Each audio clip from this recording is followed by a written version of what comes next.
আসসালামু আলাইকুম ওয়া রাহমাতুল্লাহি ওয়া বারাকাতুহু। আলহামদুলিল্লাহি রাব্বিল আলামিন ওয়াসসালাতু ওয়াসসালামু আলা রাসূলিহিন নবিয়্যিল কারীম ওয়া বা'দ। قال النبي صلى الله عليه وسلم طلب كسب الحلال فريضة بعد الفرائض أو كما قال عليه الصلاة والسلام। সুপ্রিয় দর্শক শ্রোতা, পৃথিবীর যেখান থেকে দেখছেন আপনাদের সকলকে নেক্সাস টেলিভিশনের প্রাত্যহিক প্রশ্নোত্তরমূলক অনুষ্ঠান প্রাণ নিবেদিত ইসলামী জীবন বিধানে স্বাগত জানাচ্ছি। পুরো অনুষ্ঠান জুড়ে আমি আপনাদের সাথে আছি মাহমুদুল হাসান হাশিমি। আমাদের সাথে আপনাদের জীবন ঘনিষ্ঠ প্রশ্নের উত্তর দেবার জন্যে এবং আজকের নির্ধারিত বিষয়ে আলোচনা করবার জন্যে অনুষ্ঠানে উপস্থিত হয়েছেন বিশিষ্ট ইসলামিক দায়ী, বিদগ্ধ আলেমে দ্বীন, ইসলামিক ফাউন্ডেশন বাংলাদেশের মুহাদ্দিস শেখ ডক্টর ওয়ালিউর রহমান। সুপ্রিয় দর্শক, আমরা আমাদের প্রাত্যহিক জীবনযাপনের জন্যে আমাদের যে নিরন্তর ছুটে চলা শুধুমাত্র উপার্জনের জন্যে, বৈধ কিংবা অবৈধ উপায়ে, ন্যায় কিংবা অন্যায় পথে উপার্জনের জন্যেই আমরা দিন রাত ছুটে বেড়াচ্ছি। পৃথিবীর সর্বশ্রেষ্ঠতম মানব থেকে শুরু করে সকলেই উপার্জনের জন্যে দিন রাত পরিশ্রম করছেন। এই উপার্জনের ক্ষেত্রে ইসলামের দিক নির্দেশনা কী, বৈধ উপার্জনে ইসলামের কী কী ফজিলত রয়েছে সে সম্পর্কে আজ আমরা কথা বলবো। আজ কথা বলবার জন্যে ইতিমধ্যেই স্টুডিওতে এসেছেন আমাদের আমন্ত্রিত অতিথি। চলুন আমরা সরাসরি আমাদের আমন্ত্রিত অতিথির সাথে আপনাদেরকে পরিচয় করিয়ে দেই। শেখ, কেমন আছেন? আসসালামু আলাইকুম। ভালো আছেন? জি আলহামদুলিল্লাহ ভালো আছি। দর্শক মণ্ডলী, আপনারা যারা আমাদের নেক্সাস টেলিভিশনের পর্দায় এই অনুষ্ঠানটি দেখছেন, আপনারাও আমাদের সাথে যুক্ত হতে পারেন স্ক্রিনে প্রদর্শিত নাম্বারে ফোন করে কিংবা Nexus television Islamic Facebook page অথবা ইউটিউব চ্যানেলে কমেন্ট করার মধ্য দিয়ে আপনাদের জীবন ঘনিষ্ঠ যে কোনো প্রশ্ন রাখতে পারেন। আপনাদের প্রশ্নের জবাব আমাদের শায়েখ দেবেন ইনশাআল্লাহ। আমরা চলে যাচ্ছি আমাদের আজকের অনুষ্ঠানে। শায়েখ, প্রথমেই আপনার কাছে জানতে চাই যে বৈধ উপার্জন বা হালাল উপার্জন, আমরা জানি যে পবিত্র কোরআনে হালাল এবং হারামের একটি ব্যারিয়ার নির্ধারণ করে দেওয়া হয়েছে। আল্লাহ তাআলা বলছেন হাল্লাল্লাহুল বাই ওয়া হারামার রিবা, অর্থাৎ হালাল এবং হারামের যে ডাইমেনশন এটি কিন্তু পবিত্র কোরআন থেকে আমরা পেয়েছি। এছাড়াও আমরা রাসূল করিম সাল্লাল্লাহু আলাইহি ওয়াসাল্লামের জীবনে দেখেছি যে তিনি হালাল এবং হারামের ব্যাপারে ব্যাপক তার কওলি হাদিসের মাধ্যমে কিংবা ফেলি হাদিসের মাধ্যমে তিনি আমাদেরকে উৎসাহিত করেছেন, নিরুৎসাহিত করেছেন। তো প্রথমেই আপনার কাছে আমাদের জিজ্ঞাসা যে বৈধ উপার্জনের ক্ষেত্রে পবিত্র কোরআনের কি কি বিধান রয়েছে? জি ধন্যবাদ। আউযু বিল্লাহি মিনাশ শাইতানির রাজিম। বিসমিল্লাহির রহমানির রহিম। ইয়া আইয়ুহান নাসু কুলু মিম্মা ফিল আরদি হালালান তাইয়্যিবা ওয়া লা তাত্তাবি'ু খুতুওয়াতিশ শাইতান ইন্নাহু লাকুম আদুউম মুবিন। আল্লাহ রাব্বুল আলামিন সমস্ত মানব জাতিকে উদ্দেশ্য করে বলেছেন যে হে মানব মণ্ডলী, তোমরা হালাল এবং পবিত্র স্বাস্থ্যসম্মত খাবার গ্রহণ করো আর শয়তানের কোনো পদাঙ্ক অনুসরণ করো না, সে তোমাদের সুস্পষ্ট দুশমন। অন্যত্র আল্লাহ তাআলা মুমিনদের বা বিশ্বাসীদেরকে আলাদাভাবে বলেছেন ইয়া আইয়ুহাল্লাযীনা আমানু কুলু মিম্মা ফিল আরদি কুলু মিম্মা রাযাকনাকুম ফিল আরদ, তোমাদের জন্য আমি জমিন থেকে যে রিজিক দান করেছি সেটা তোমরা গ্রহণ করো বা খাও। অন্যান্য বিভিন্ন আয়াত দ্বারা হালাল উপার্জন এবং হালাল পথে যে খাদ্য পানীয় বা বস্তু যেগুলি মানুষের জীবন ধারণের জন্য প্রয়োজন সেগুলি গ্রহণ করার জন্য বলা হয়েছে। আমরা শুরুতে আপনার ভূমিকা শুনেছি যে পৃথিবীর কোনো মানুষ বা কোনো শ্রেণী বৈধ অবৈধ বাছবিচার করে না, কিন্তু যারা প্রকৃত দিনদার, যারা প্রকৃত মুসলিম, যারা মানবজাতির হিসাব করলে যারা নিজ নিজ ধর্মের অনুশাসন মেনে চলে, তারা কিন্তু অবৈধ পথে যায় না এবং অবৈধ ইনকাম উপার্জন করে না। তো যারা বৈধ বা হালাল উপার্জন করছেন, হালাল খাদ্য খাচ্ছেন, হালাল পানীয় পান করছেন এবং এই কারণে যে তাদের কষ্ট হচ্ছে বা কোনো প্রতিযোগিতায় তারা যাচ্ছেন না, তারা যে একটি সংযমী সাধনার জীবনযাপন করছেন, এটাকেও ইসলাম চরমভাবে উৎসাহিত করেছে। আল্লাহ রসুল সাল্লাল্লাহু আলাইহি সাল্লামের যে হাদিস আপনি বলেছেন যে তলাবু কাসবিল হালাল ফরিদাতুন বাদুল ফরিদা, এটি কিন্তু আল্লাহ তাআলার নির্দেশটাই তিনি ব্যক্ত করেছেন যে আমাদের মুসলিমদের জন্য যেমন সালাত, সিয়াম, হজ, জাকাত, ফরজ ইবাদত, এই সমস্ত ফরজ ইবাদত বা সালাতের পরেই কর্তব্য হলো হালাল উপার্জন সংগ্রহ করা। এই হালালের বিপরীত শব্দ হলো হারাম, আর যার বাংলা আমরা এভাবে করেছি যে বৈধ অবৈধ। এভাবে ভরপুর বেঁচে থাকাটাই জীবন, আর জীবনের স্বাদের অনিবার্য সঙ্গী প্রাণ। তো এই বিষয়টি এমন গুরুত্বপূর্ণ যে শুধু দিনদার হওয়ার জন্য বা আল্লাহর কাছে গ্রহণযোগ্য হওয়ার জন্য হালাল উপার্জন করতে হবে এমনটি নয়, ভালো মানুষ হওয়ার জন্য এবং হালাল উপার্জনকে যদি বাধ্যতামূলক করা না হয় আর অবৈধ উপার্জনকে যদি কোনো সমাজ নিষিদ্ধ না করে বা নিরুৎসাহিত না করে, তাহলে সেই সমাজে আরও অনেক হাজারো সমস্যার সৃষ্টি হবে। এটা শুধু ইবাদতের জন্য নয়, আমরা তো জানি যে ইন্নাল্লাহ, আল্লাহ রাসূলও বলেছেন ইন্নাল্লাহ তাইয়্যিবুন লা ইয়াকবালু ইল্লা তাইয়্যিবা, আল্লাহ নিজে পবিত্র, তিনি পবিত্র বিষয় ছাড়া গ্রহণ করেন না। তো সেই পবিত্র হলো যে হালাল উপার্জন দিয়ে সালাত আদায় করতে হবে, হালাল খেয়ে কোরআন পড়তে হবে, হালাল খেয়ে রোজা রাখতে হবে, হালাল খেয়ে জাকাত দিতে হবে বা আল্লাহর ইবাদত করতে হবে। তো হালালটা মুসলমানদের জন্য মানে ইবাদতের বা নামাজ রোজার মতোই ফরজ, কারণ এটি যদি হারাম হয়, উপার্জন হারাম হলো, তাহলে খাওয়াটা হারাম। সেই উপার্জন দিয়ে জামা কাপড় পরলো, সেই জামা কাপড় পরে নামাজ আদায় করলো, সেই উপার্জনের ঘরে থাকলো, সেই উপার্জনের ওষুধ খেলো, সেই উপার্জনের পণ্য ব্যবহার করলো, তাহলে সবই হারাম, পুরো ব্যাপারটাই হারাম। হ্যাঁ, এই জন্য ইবাদতও হবে না। এটি ইসলাম একেবারে নবী বললেন যে ফরজ ইবাদতের পরেই এটার স্থান। আর কোনো কোনো ক্ষেত্রে পূর্ব শর্ত, যেমন ওযু তো নামাজ না, কিন্তু ওযু নামাজের মতোই গুরুত্বপূর্ণ, কারণ ওযু ছাড়া নামাজ হবে না, বা মানে পবিত্রতা হাসিল ছাড়া নামাজ হবেই না, এজন্য এটা ফরজ। তো এরকম মুসলিম জীবনযাপনের জন্য হালাল উপার্জনটা ফরজ, কারণ হালাল উপার্জন ছাড়া মুসলমান হওয়াই যাবে না, হালাল উপার্জন ছাড়া মুসলিমের কোনো ইবাদত কবুলই হবে না, হালাল উপার্জন ছাড়া আল্লাহর সন্তুষ্টি লাভের কোনো সুযোগই নেই। এরপরে যে বিষয়টি যে সব নাগরিকের জন্যই হালাল বা বৈধ উপার্জন দরকার, কারণ যদি বৈধ আর অবৈধের মানদণ্ড বা সীমারেখা না থাকে, তাহলে সাধারণ মানুষ যে দিনদার নয়, ধার্মিক নয়, তারা যেমনটি আপনি বলছিলেন যে তারা তো ভালো ও মন্দ বা বৈধ অবৈধর বাছ বিচার করবে না, তখন কি হবে, মানদণ্ড বা মানে উপার্জন করার জন্য মানুষের আগ্রহটা হবে যে যত বেশি উপার্জন করা যায়, যেহেতু অবৈধের কোনো বাধা নাই, বৈধতার কোনো আইন নেই, বৈধ হওয়ার জন্য কোনো তাগিদ নেই, কোনো চাপ নেই, কোনো জবাবদিহিতা নাই, তাহলে এখন আমি অবৈধ হোক আর বৈধ হোক যে কোনো উপায়ে আমাকে বেশি উপার্জন করতে হবে। এই বেশি উপার্জন করার জন্য, বেশি পাওয়ার জন্যে, বেশি খাওয়ার জন্যে, বেশি সম্পদের মালিক হওয়ার জন্যে তখন আপনার কী কী হবে, অবিচার শুরু হবে, আপনার স্বজনপ্রীতি হবে, আপনার দুর্নীতি হবে, আপনার সমাজে বৈষম্য আসবে, আপনি জুলুম হবে, ডাকাতি হবে, আপনার সম্পদ আত্মসাৎ হবে, দখলদারিত্ব বেড়ে যাবে, চাঁদাবাজি বেড়ে যাবে, পুরো সমাজকে একেবারে তছনছ করে দেবে, অস্থিতিশীল করে দেবে। এই জন্যই যেখানে আপনার দিন বা ধর্মের শিক্ষা প্রবল আছে, যে সমাজে অনুশীলন আছে, চর্চা আছে, সেখানে কিন্তু আপনার অবৈধ উপার্জন কম আছে, অবৈধ উপার্জনের পথগুলি সীমিত, অবৈধ উপার্জনের জন্য শাস্তি আছে, অবৈধ উপার্জনের মানুষ আগ্রহী হয় না। এটি আপনি মধ্যপ্রাচ্য দেখবেন, আবার আপনি পশ্চিমা সমাজে অনেক দেশে দেখবেন, যাদের আমাদের ইসলাম ধর্ম তাদের সংখ্যা কম, তারা যে ধর্ম পালন করেন সেই ধর্মের শিক্ষা থেকে হোক, অথবা তাদের শিক্ষা ব্যবস্থার কারণে হোক, অথবা তাদের বংশগত বা কোনো তাদের সংস্কৃতি তারা ধারাবাহিকতায় তারা এই অবৈধ উপার্জন করে না, তারা এটা মোরালিটির বিপরীত মনে করে, নৈতিকতার বিপরীত মনে করে, তাদের সততার জন্য এটা ধ্বংসাত্মক মনে করে।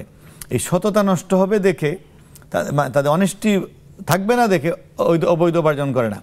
সেই দেশগুলিও পৃথিবীতে শান্তির দেশ। শান্তির দেশ। তো এই জন্য এটা দর্শক আছেন, আমরা বৈধ উপার্জনটা সমাজের জন্য, সমস্ত মানুষের জন্যই জরুরি। শেখ, আমরা আমাদের সাথে দর্শক আছেন, দর্শক শুনতে পাচ্ছেন? আসসালামু আলাইকুম। ওয়ালাইকুম আসসালাম ওয়া রাহমাতুল্লাহ। কে বলছেন, কোথা থেকে বলছেন? আমি মাসুম, কুমিল্লা ধর্মপুর থেকে। জি, প্রশ্নটি করুন। আমার দুটি প্রশ্ন। প্রথম প্রশ্ন হলো যে যখন মসজিদে যাই, জামাত শুরু হওয়ার পর ইমাম হুজুরের সিজদারত অবস্থায় কি নিয়ত বাঁধবো, না যখন ইমাম হুজুর দাঁড়াবেন তখন নিয়ত বাঁধবো? জি, যখন আমি মসজিদে ঢুকলাম, বুঝতে পারছেন হুজুর? জি জি। দ্বিতীয় প্রশ্নটি? দ্বিতীয় প্রশ্নটি হলো দলিল কোরআন থেকে সূরা বাকারা আয়াত নম্বর 255 অধ্যায় 2। এতে কোরআন বলতেছে আল্লাহ চিরস্থায়ী চিরঞ্জীব, আল্লাহ অমুক কি তার আল্লাহর ঘুমের দরকার হয় না, আমাদের ঘুমের দরকার হয়। জি, আল্লাহ চিরস্থায়ী চিরঞ্জীব। প্রশ্নটি করুন। প্রশ্নটি হলো যে সূরা বাকারা 255 নম্বর আয়াতে, এই আয়াতে কি কোরআন আমাদেরকে কি বলতেছে, এর মানে কি, আয়াতের মানে কি? আসসালামু আলাইকুম। ওয়ালাইকুম আসসালাম। আমাদের সাথে আরো একজন যুক্ত আছেন ফোন কলে। কে বলছেন? আসসালামু আলাইকুম। ওয়ালাইকুম আসসালাম।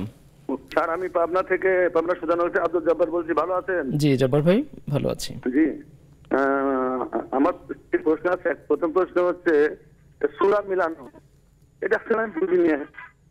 নামাজে সূরা মিলাতে হয় না, কিভাবে মিলাতে একটু জানাবেন দয়া করে। নামাজে কিভাবে সূরা মিলাতে হবে? জি জি জি জি। আর একটা প্রশ্ন, চারটি প্রশ্ন স্যার, শুনবেন একটু সংক্ষেপে। এখানে যে কাদিয়া তরিকা পন্থী লোক আছে, এরা সিজদাকে বলে তাজমির সিজদা। আমাকে বলছে যে ওনাদের কাছে শুনবেন সিজদা কয় প্রকার। তো সিজদা ওনারা যারা তাজমির সিজদা নাকি বলে দেয়, নামাজের আগেও দেয়, নামাজের পরে দিয়ে চলে যায়, এটা নাকি জায়েজ বললো। আমি তো ওনাদের মতো আমি করি না। তো বললো যে আপনি টিভিতে প্রশ্ন করে জানবেন এটা জায়েজ আছে, এবং ওনারা বললো আচ্ছা তাজমি ওনারা দেয়। স্যার, 3 নম্বর প্রশ্ন হলো, আমি স্যার আমি কারোর কাছে এ পর্যন্ত না, যার ভালো লাগে আপনাদের ভালো লাগে আপনাদের সাথে আমি শেয়ার করি, আর একজনের ভালো লাগে শেয়ার করি, কিন্তু কারোর কাছে এককভাবে আমি মুড়িত হই নাই। তো ওনারা বলে কারোর কাছে বায়াত না হলে এনাকে নবীর শাফায়াত পাবে না। কথাটা বুঝতে পারছেন স্যার? জি জি। চতুর্থ প্রশ্ন? আর চতুর্থ প্রশ্ন হচ্ছে, আমার শ্বশুরের নাম আবু বকর, কিন্তু আমি একজন আত্মীয় করে বলেছে আমরা স্বাস্থ্য ভগ্নবতীর নামও আবু বকর, তাই আমি তাকে কি বলে ডাকতে পারি? এটা শরীয়তে আমার জি, তো ভগ্নিপতি হয়েছে অল্প দিন, তার নাম আবু বকর, আমার শ্বশুরের নাম আবু বকর, তাই আমি তাকে কি বলে ডাকতে পারি? আর অনেক অনেক ধন্যবাদ।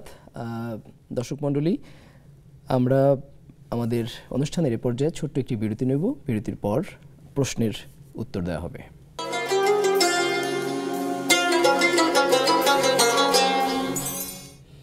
ফিরে এলাম বিরতির পর।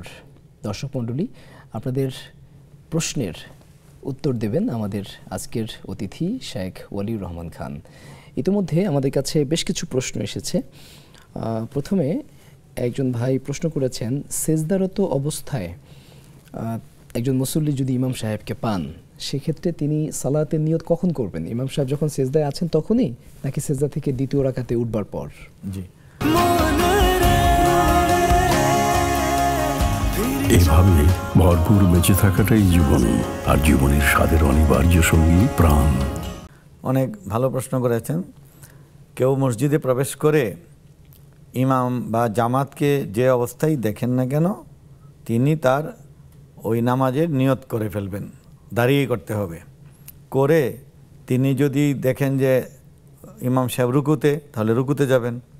যদি দেখেন যে ইমাম সেজদায়, তাহলে উনি সেজদায় যাবেন। রুকুতে গেলে উনি রাকাত পেয়েছেন বলে গণ্য হবে। আর রুকুতে ধরতে না পারলে সেজদায় গিয়ে ইমাম সাহেবের ওই জামাতের সাথে সেজদা করবেন। যদি ইমাম সাহেব আর বৈঠক করেন, সেই বৈঠকও করবেন। এই রাকাতটি তার গণ্য হবে না, কিন্তু এটি তার সওয়াব হবে, নামাজের অংশ। আর নিয়ত তো নামাজের পূর্বেই করতে হবে, সেজদা গিয়ে কি করে করবেন? এজন্য অনেক মানুষ এটা বোঝেন না যে আমি এখন কি করব। আপনি সমস্ত তাৎপর্যটা কি, যে সব মুসলমান ইমামের সাথে নামাজ আদায় করছে, আপনি কেন দাঁড়িয়ে থাকবেন? আপনার যে বিলম্ব হয়েছে, এই জন্য তো আপনি অনুতপ্ত হবেন যে আমি পিছনে পড়ে গেছি, এখন আমি লাফ দিয়ে গিয়ে ট্রেন ধরতে হবে, দৌড়ে গিয়ে বিমানে উঠতে হবে। আপনি যদি অপেক্ষা থাকেন যে আমার বিমানের দরজা খুলবে তারপর আবার উঠবো, এরকম হয়ে যাবে বিষয়টা। আপনাকে শরীক হয়ে যেতে হবে, আর দাঁড়িয়েই কেমন নিয়ত করে ফেলতে হবে। তবে থাকে সানার কথা, যে সানা যেহেতু রুকুতে বা সিজদায় সানা পড়ার সুন্নত দরকার নেই। যদি দাঁড়ানো অবস্থায় ইমামকে পাওয়া যায় তাহলে সানা পড়বেন, কিন্তু নিয়ত ফরজ এটি আগেই করতে হবে এবং ইমাম যা অবস্থা আছে সেভাবে শরিক হয়ে যেতে হবে। কারো যদি কোনো প্রয়োজন থাকে যে তার টাকনোর নিচে কাপড় সেটা ঠিক করবে বা ব্যাগ গুছাবে, এরকম জরুরি হলে ফোন যদি সেটা করতে পারে, সাইলেন্ট করতে হবে। কিন্তু সব কিছু রেডি থাকার পরেও বিনা কারণে আঙ্গুল ফুটিয়ে সময় নষ্ট করা, এটা আর নামাজের সঙ্গে বেয়াদবি। রাকাত মিস যেহেতু হয়েই গেছে, সুতরাং আর সিজদা ধরে লাভ কি, এইটা ভাবার এটা ভাবার সুযোগ নেই। মানে এই ইবাদতে শামিল হয়ে যেতে হবে। আপনার এই সিজদা অতিরিক্ত হবে, এর জন্য আপনি অনেক সওয়াব পাবেন, আপনার বিলম্বের গুনাহটা আল্লাহ হয়তো মাফ করে দিবেন। শাইখ, তিনি আরেকটি প্রশ্ন করেছেন, সূরা বাকারা 255 নম্বর আয়াতের ব্যাখ্যা জানতে চাচ্ছেন। এটি তো সম্ভবত আয়াতুল কুরসি, তো এটি আপনি ভালোভাবে ব্যাখ্যা পেতে হলে তাফসীর পড়ে নিতে হবে, অনেক বড়। তো এখানে আল্লাহু লা ইলাহা ইল্লাহুল হাইয়ুল কাইয়্যুম, আল্লাহ যিনি ছাড়া কোনো ইলাহ নেই, ইবাদত গ্রহণ করার যোগ্য নেই, উপাস্য নেই, হুকুমদাতা নেই, বিধানদাতা নেই, অনেক অর্থই আছে। হাইয়ুন, চিরঞ্জীব, মাখলুকাত বা সৃষ্টির সবার মৃত্যু আছে, ধ্বংস আছে, একমাত্র আল্লাহর নেই, তিনি যেহেতু স্রষ্টা, তিনি সৃষ্টি নন। কাইয়্যুম, যিনি প্রতিষ্ঠিত। এই যে এভাবে শুরু হয়েছে, পরে তার যোগ্যতার কথা বলা হয়েছে। লা তাখুযুহু সিনাহ, তার কখনো তন্দ্রা আসে না, তার কোনো ঘুম প্রয়োজন পড়ে না, আর আমাদের ঘুম প্রয়োজন পড়ে, তন্দ্রাও আসে। তো এই আল্লাহ যে চির সত্য, চিরঞ্জীব, সক্রিয়, সদা জাগ্রত, সদা পর্যবেক্ষণে আছেন, এইগুলি বলা হয়েছে। এক ভাই জানতে চেয়েছেন, নামাজে কিভাবে সূরা মিলাতে হবে? নামাজে ফরজ নামাজের, যে কোনো ফরজ নামাজের প্রথম 2 রাকাতে সূরা ফাতিহা শেষ করে আস্তে আমিন বলে সূরা মেলাতে হবে। সেই সূরা কমপক্ষে একটি বড় আয়াত অথবা 3টি ছোট আয়াত হতে হবে। আর বড় মানে স্বাভাবিকভাবে সময় থাকলে বেশি বড় করা, সেই ক্ষেত্রে ফজরে অনেক লম্বা সূরা 80 থেকে 100 আয়াত, তারপর জোহরে এর চেয়ে কম মানে 70-80 আয়াত, আসর এবং এর সাথে মধ্যমা সূরা, আর মাগরিবে একটু ছোট সূরা, এগুলি স্বাভাবিক। আর বিভিন্ন কারণে অবস্থা বেঁধে সময়ের উপযুক্ত আয়াত সহ পড়তে হবে। আর নফল নামাজে, বিতির, নফল, সুন্নত সকল নামাজে সব রাকাতেই সূরা মেলাতে হবে, এটা ওনার জানা মনের বিষয়। সেই ক্ষেত্রে কমপক্ষে 4টা সূরা মুখস্থ রাখতে হবে, কারণ 4-এর সুন্নত নামাজই তো বেশি। এই ক্ষেত্রে আপনি ওই যে রাকাত প্রথম, দ্বিতীয়, তৃতীয়, চতুর্থ সব রাকাতই মিলাতে হবে। ফরজ নামাজে ইমামের সঙ্গে পড়া হয়। ইমামের সঙ্গে যদি কেউ নামাজ পড়তে গিয়ে প্রথম 1-2 রাকাত ছুটে যায়, তাহলে তার এই 1 রাকাত ছুটে গেল, এটা সূরা মিলানোর রাকাত। দ্বিতীয় রাকাত ছুটে গেল, এটা সূরা মিলানোর রাকাত। তিনি যদি 2 রাকাত না পান, তাহলে তিনি শরীক হয়েছেন তৃতীয় বা চতুর্থ। এই জন্য তিনি পরে যে নিজে নিজে আর 2 রাকাত পড়বেন অথবা 1 রাকাত পড়বেন, সেখানে তার সূরা মেলাতে হবে। যদিও এটা ধারাবাহিকতায় তৃতীয় বা চতুর্থ, কিন্তু মর্যাদার দিক থেকে এটি প্রথম বা দ্বিতীয়। তাই আপনার সূরা মেলানোর ক্ষেত্রে এটা মনে রাখতে হবে। আর সকল সুন্নত নফল নামাজে প্রত্যেক রাকাতেই সূরা ফাতিহাও পড়তে হবে, আমিন বলে অন্য সূরা ওই নিয়মেই পড়তে হবে, মিলাতে হবে। শাইখ, তিনি তাজিমি সেজদা সম্পর্কেও জানতে চেয়েছেন। তাজিমি মানে সম্মান সূচক সেজদা, এটি আল্লাহর এই রসুলের উম্মাহ বা আমাদের শরীয়তে কোরআনে সম্পূর্ণ নিষেধ। কাউকে সম্মান সূচক সেজদা করা এটা কবিরা গুনাহ, কোনো কোনো ক্ষেত্রে এটা শিরক, এটা করা যাবে না। কারোর কাছে মুরিদ হওয়ার বিধান কি? মুরিদ বলতে হলো যে একজনকে আধ্যাত্মিক বিষয়ে শিক্ষক মনে করা। এটি যদি হয়ে থাকে যে আমার ব্যাকরণের একজন শিক্ষক, ইংরেজির একজন শিক্ষক, আরবির একজন শিক্ষক, হাদিসের একজন শিক্ষক, এরকম আমার আমলের জন্য একজন শিক্ষক, এটা হলে তাহলে ঠিক আছে। এর দলিল কি? সাহাবায়ে কেরাম সকলেই তাদের আধ্যাত্মিক শক্তি বৃদ্ধি এবং এই শক্তিকে দমন করে যে কুপ্রবৃত্তিগুলো আছে, শয়তানের ওয়াসওয়াসা আছে, মানুষের মধ্যে 7-8টি দোষণীয় বিষয় আছে, যেমন লোভ, হিংসা, ক্রোধ, তারপর লালসা, পরশ্রীকাতরতা, গীবত ইত্যাদি যেগুলি মানুষের হয়, এইগুলি কুপ্রবৃত্তি, যে এগুলিকে দমন করার পদ্ধতি কী, এই কুপ্রবৃত্তি আমার কাছে কতটুকু আছে, এরপরে এবাদতে আমার গাফলতি হয়, আমার এবাদত সঠিক হয় কিনা, আমি নামাজ পড়ি কিন্তু ধ্যান হয় না, নামাজের মধ্যে অন্য খেয়াল আসে, আমি কোরআন পড়ি কিন্তু আমি এর অন্তর্নিহিত সত্য বুঝি না, আমার গুনার প্রতি ঘৃণা তৈরি হয় না, আমার চোখের হেফাজত করতে পারি না, আমি লোভ লালসার উঠতে পারি না, আমি পরনারীর দিকে তাকিয়ে থাকি, এই সমস্যাগুলি মানুষের থাকে না। তো এইগুলির জন্য তো একজন ডাক্তার লাগবে। সেই ডাক্তার হলেন শাইখ, তিনি হলেন মুর্শিদ, তিনি হলেন পীর। পীর বলে উর্দুতে, আরবিতে শাইখ, আর পরিভাষায় মুর্শিদ, পথ দেখানোর লোক। তো এই ক্ষেত্রে এটা জায়েজ আছে। কিন্তু কেউ যদি এমন বলেন যে বায়াত হতেই হবে বা পীর না ধরলে শাফাত পাবে না, এটা ভুল। কারণ শাফাত পীর সাহেবের করার মানে কোরআনে হাদিসে নাই। শাফাত করবে 3 প্রকারের ব্যক্তি। এগুলো লা ইয়াশফাউ ইয়াউমাল কিয়ামাতি ইল্লা সালাস, 3 প্রকারের ব্যক্তি ব্যতীত কিয়ামতের বিচারালয়ে আল্লাহর কাছে সুপারিশ করতে পারবে না কেউ। একজন হলো আল আম্বিয়া, নবীগণ, একজন আর শুহাদা, শহীদগণ, আল উলামা, আলেমগণ। সেই হিসাবে আপনি একজন আলেমের সাথে সম্পর্ক রাখবেন যে উনি যেমন হাফেজে কোরআন আমাদের সাথে সুপারিশ করে নিতে পারবে। একজন দর্শক আছেন, আমরা প্রশ্নটি নিয়ে নিচ্ছি। দর্শক শুনতে পাচ্ছেন? কে আছেন আমাদের সাথে? অনুগ্রহ করে নামটি বলে। জি সাহেব, বলছিলাম যে আমার 2টা প্রশ্ন। জি। যে মানে আমাদের তো কর্মক্ষেত্রে বিভিন্ন জায়গায় ভাড়া থাকতে হয়, ঠিক আছে? জি। এই অনুযায়ী আমাদের ঘর পরিষ্কার করতে হয়। তো এক ঘরে পরিষ্কার করতে যায় অনেক ময়লা আর কি, ঠিক আছে? তো একটু উপরে উঁচা, অনেক উঁচা, মানে আমার হাতের নাগালের বাহিরে, আমি হাতে পাই না। তো গুতা দিয়ে আমি ফেলে দিছি ওই জিনিসটা। ফেলানোর পরে দেখি যে কাগজ দিয়ে মোড়ানো, অনেক পুরানা কাগজ। তো খুলে দেখি ওর মধ্যে কোরআন শরীফ। আচ্ছা। কোরআন শরীফটা অনেক দিনের পুরানা। যে এটা একটা প্রশ্ন। আর মানে তারপর থেকে আমার অনেক ভয়, যেটা আমি কি করলাম। জি, বুঝতে পেরেছি। আমি তো ওটা মানে না জানে পড়ছি। দ্বিতীয় প্রশ্নটি করুন। আর দ্বিতীয় প্রশ্ন, যে আমরা যে সালাতুত তাসবিহ নামাজ পড়ি কয়েকজন মহিলা নিয়ে, এটা কি ঠিক নাকি? এটা কি যদি সাহেব বলতেন। অনেক ধন্যবাদ। আমরা প্রশ্নের উত্তর শুনবো, তবে তার আগে ছোট্ট একটি বিরতিতে যাচ্ছি।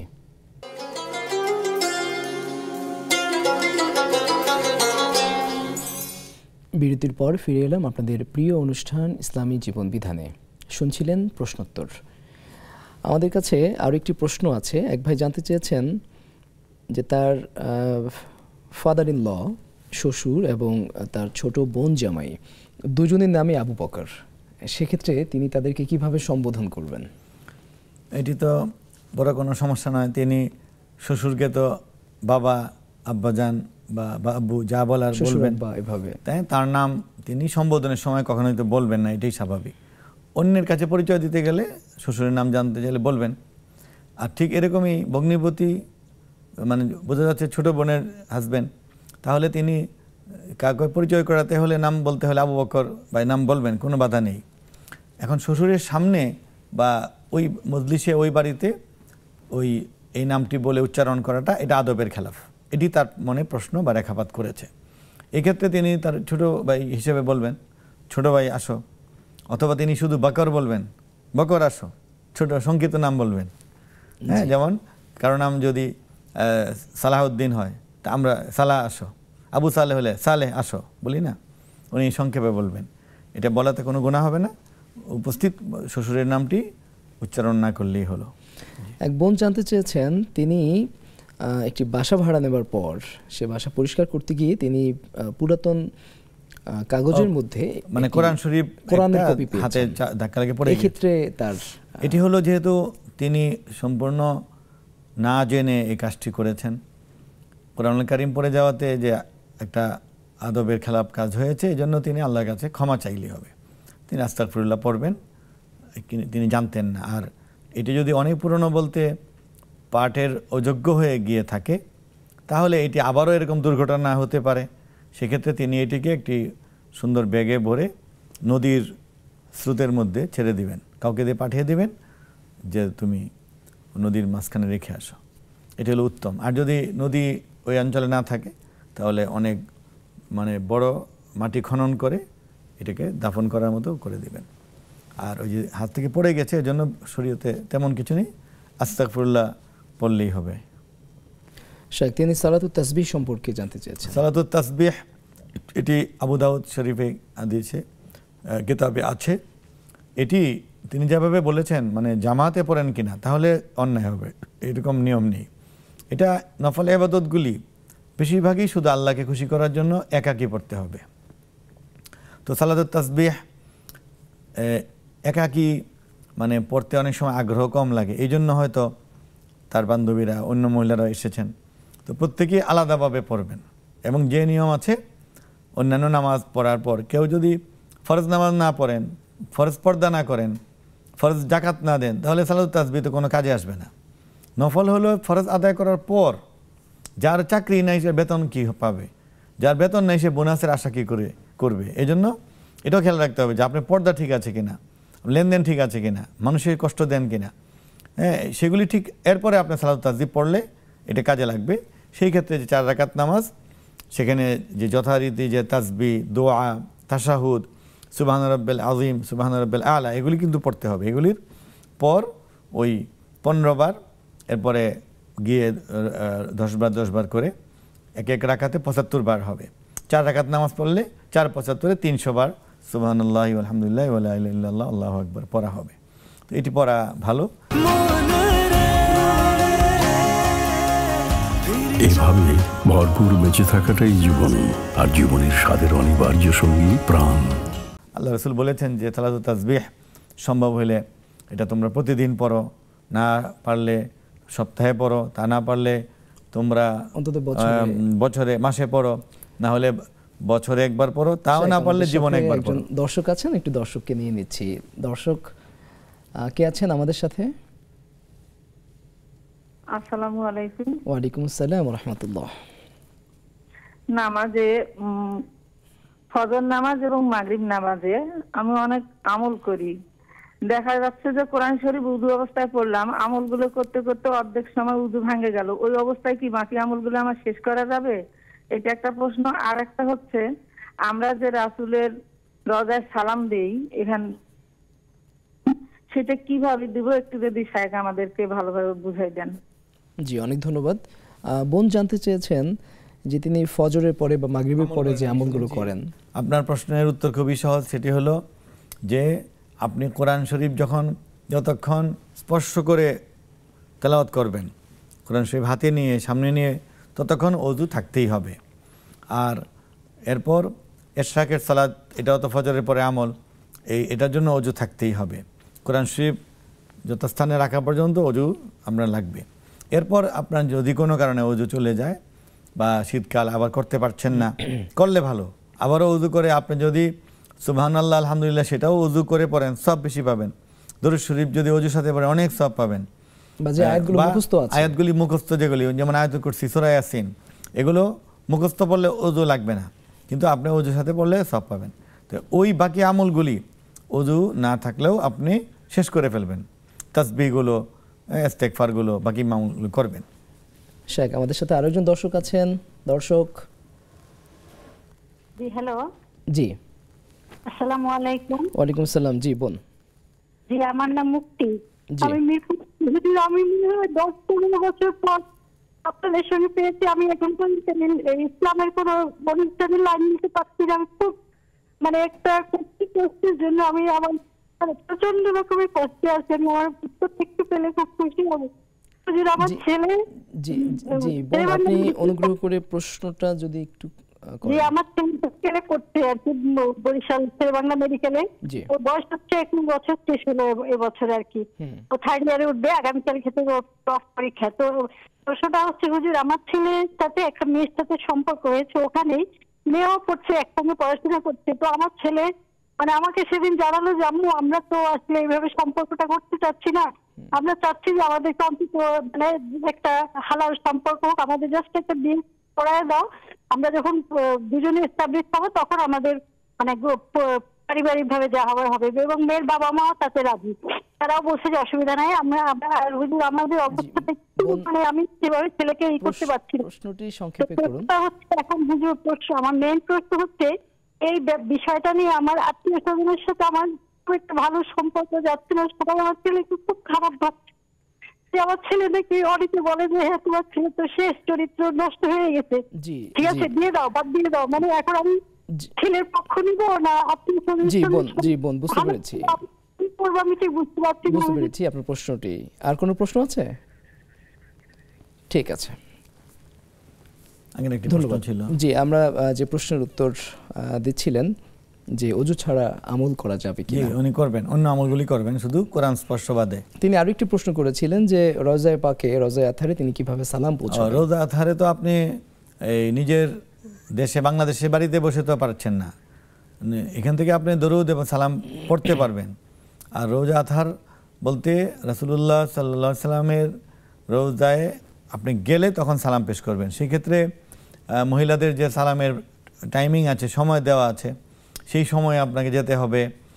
তারপর রিয়াদুল জান্নাহ যখন খুলে দিবে, যে 25-26 নম্বর গেট হয় মসজিদ নববীর, 26 নম্বর গেট দিয়ে যেতে হবে, সেটাই তো। আর সালাম কি, আপনি কাছে গেলে আসসালামু আলাইকুম, আসসালাতু আসসালামু আলাইকা ইয়া রাসূলুল্লাহ, আসসালাতু আসসালামু আলাইকা ইয়া হাবিবাল্লাহ, আসসালাতু আসসালামু আলাইকা ইয়া শাফিউল মুযনিবিন, আসসালাতু আসসালামু আলাইকা ইয়া রাহমাতুল লিল আলামিন। বিভিন্নভাবে আপনি বলতে পারেন, বাংলাতেও বলতে পারেন। আমাদের আরো একটি ব্রেকের সময় হয়েছে। দর্শক বিরতির পরে আমাদের সাথে আবারও ফিরে আসবেন।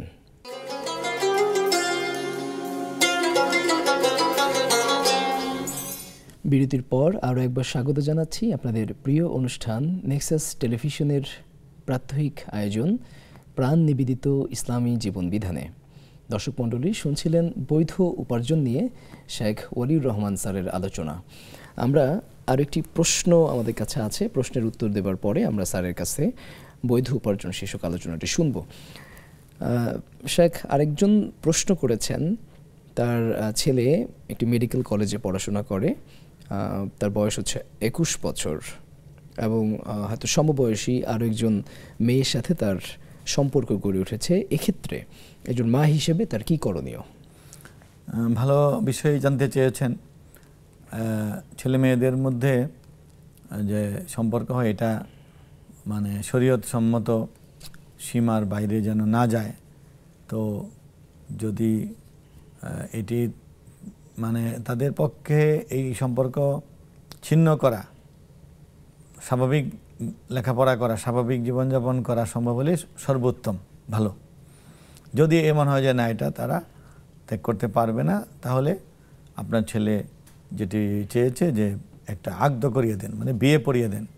তো এই ক্ষেত্রে মেয়ের বয়স যদি 18 হয়ে থাকে, তাহলে শরীয়তে এবং সরকারি আইনে কোনো বাধা নেই। দুজনকে সাক্ষী রেখে দেনমোহর ঠিক করে যা উপস্থিত যারা মুরব্বীরা সবাইকে রেখে যথাসম্ভব জানিয়ে এটা বিয়ে পড়িয়ে দিতে হবে। তাদের মধ্যে বৈবাহিক সম্পর্ক থাকবে, এরপর তারা লেখাপড়া করবে, দেখা সাক্ষাৎ হলে এটা বৈধ হবে। আর জনগণকে বা আত্মীয় স্বজনকে নিয়ে অলিমা করে পরে এটা বড় আকারে অনুষ্ঠান করলেও জায়েজ আছে, করতে পারেন তিনি। হারাম পথে যাওয়ার চেয়ে এই হালাল উপায়টা, তবে গোপন না করে এটা জানিয়ে শুনিয়ে করতে হবে, কারণ বিয়ে গোপনে করা ঠিক না।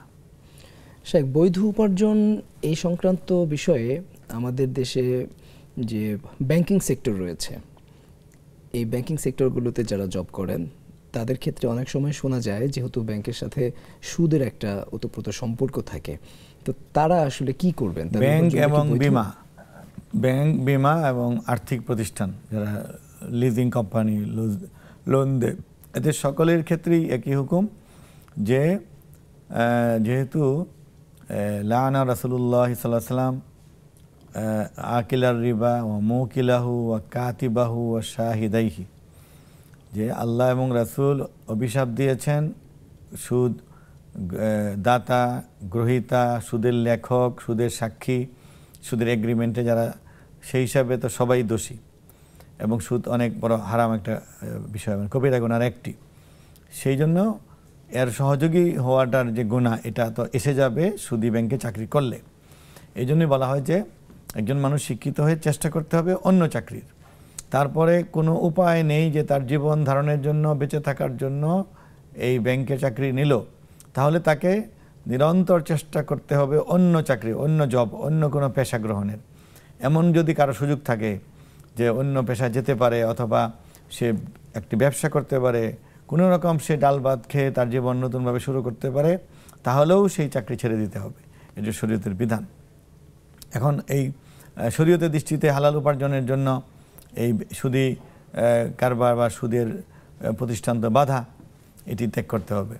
আর আমরা শুরুতে বলেছিলাম যে হালাল বা বৈধ উপার্জন মুসলিম হিসাবে, ভালো মানুষ হিসাবে তার একটি হলো ইমানি দায়িত্ব, দ্বিতীয়ত হলো তার ইবাদতের জন্য পূর্বশর্ত, তৃতীয়ত হলো সামাজিক ন্যায় বিচার সুশাসনের জন্য এটি আইন করা। আরেকটা বিষয় আছে যে যারা অবৈধ উপার্জন করবে, বৈধ পথ এর সীমা বাইরে যাবে, তাদের পরিবারে অশান্তি আসবে, তাদের খায়ের বরকত হবে না। তারপর ওই হারাম উপার্জনের কারণে ছেলে মেয়ের মধ্যে এটার প্রভাব পড়বে। এই বিরূপ প্রভাবটি অনেকভাবে প্রকাশ পেতে পারে।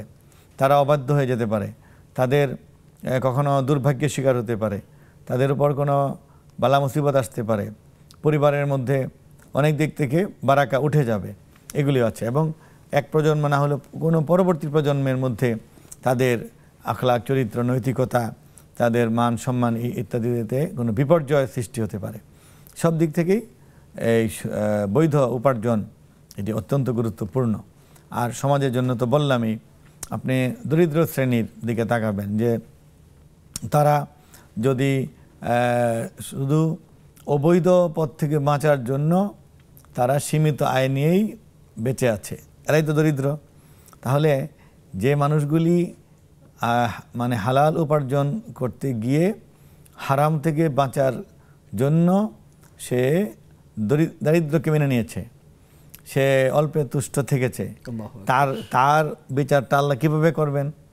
আর যে মানে বিলাসিতার জন্য অথবা স্ত্রীর কথা মেনে অথবা আরও ধনী হওয়ার জন্যে সে বৈধতার সীমা লঙ্ঘন করে অবৈধ উপার্জনের মধ্যে প্রবেশ করেছে, সে ব্যক্তি প্রথমত তো আল্লাহর বিধান লঙ্ঘন করলো, এরপরে এর কারণে আরও সে শত শত হাজারো বিধান লঙ্ঘন করবে।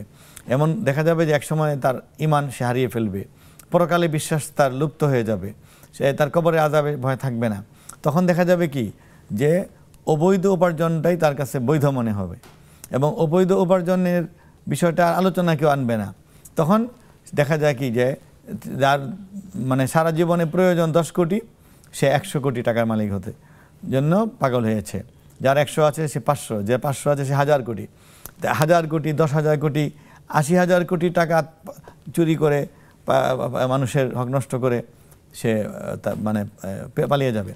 এই জন্য বলা হয়েছে যে বৈধ অবৈধের বিষয়টা সবার জীবনে খুব গুরুত্ব দিতে হবে। আপনি যেহেতু দরিদ্র শ্রমজীবী মানুষের কথা বললেন, তা এই সংক্রান্ত একটি সম্পূরক প্রশ্ন আমি করছি যে আমরা অনেক সময় দেখি প্রতিকূল আবহাওয়ার কারণে শ্রমজীবী মানুষ, রিক্সাওয়ালা বিশেষ করে, তারা হয়তো 20 টাকার ভাড়া 100 টাকা চাইছেন। এই উপার্জনটা বৈধ হবে কিনা? না, এটা হলো কি যে একেবারে অবৈধ বলা যাবে না। উনি তো এটা একটা হলো যে অধিক লাভ করা অথবা কাউকে না জানিয়ে মানে নিজের ব্যক্তির মত ছাড়া, সন্তুষ্টি ছাড়া জোর করে নেওয়া, এটা চাঁদাবাজির মতো হয়ে যাবে। যদি উনি এটা যুক্তি দেখাতে পারেন যে আমি রোজা রেখেছি, একবেলা রিক্সা চালাবো, পরে চালাবো না, অথবা আজকে বৃষ্টিপাতে আমার উপার্জন হয়নি, এজন্য আমার এই ভাড়াটা বেশি, তখন যিনি যাচ্ছেন তিনি যদি এটা মানে স্বতঃস্ফূর্তভাবে দেন তাহলে জায়েজ আছে। এটা এরকম একটা বিষয়, এটা যৌক্তিক হতে হবে। কাউকে জিম্মি করে যে এখন এত রাত 11টা বাজে কোনো রিক্সা নেই, জিম্মি করলেই জুলুম হয়ে গেল। জুলুম হলেই এটা এই বৈধতার মধ্যে জুলুমটা যুক্ত হয়ে যাবে। জি শেখ, আল্লাহ দেখবেন। আপনি অনেক ব্যস্ততার মাঝে আমাদের সময় দিয়েছেন, আপনাকে অনেক ধন্যবাদ। আপনাকেও ধন্যবাদ সবাইকে। দর্শক মণ্ডলী, শুনছিলেন বৈধ উপার্জন নিয়ে আমাদের আজকের আমন্ত্রিত অতিথির মূল্যবান আলোচনা। সুপ্রিয় দর্শক, প্রতিদিন বিকেল 4টায় নেক্সাস টেলিভিশনের পর্দায় সরাসরি প্রশ্নোত্তরমূলক এই অনুষ্ঠানটি প্রাণের নিবেদনে আপনারা দেখে থাকেন। আজকে আপনারা বৈধ উপার্জন নিয়ে আলোচনা শুনলেন। আগামী দিনেও আরও একটি নির্ধারিত বিষয়ে অন্য আরেকজন অতিথির কাছে আলোচনা শুনবেন এবং আপনারা প্রশ্নও করতে পারবেন। আমাদের এই পুরো অনুষ্ঠানটি ইউটিউব চ্যানেলে কিংবা নেক্সাস টেলিভিশন ইসলামিক ফেসবুক পেজেও আপনারা দেখতে পারেন। সুপ্রিয় দর্শক, আমরা আজ এ পর্যন্তই। ইনশাআল্লাহ আগামীকালকের পর্ব দেখবার আমন্ত্রণ জানিয়ে আজকের মতো শেষ করছি। আল্লাহ হাফেজ।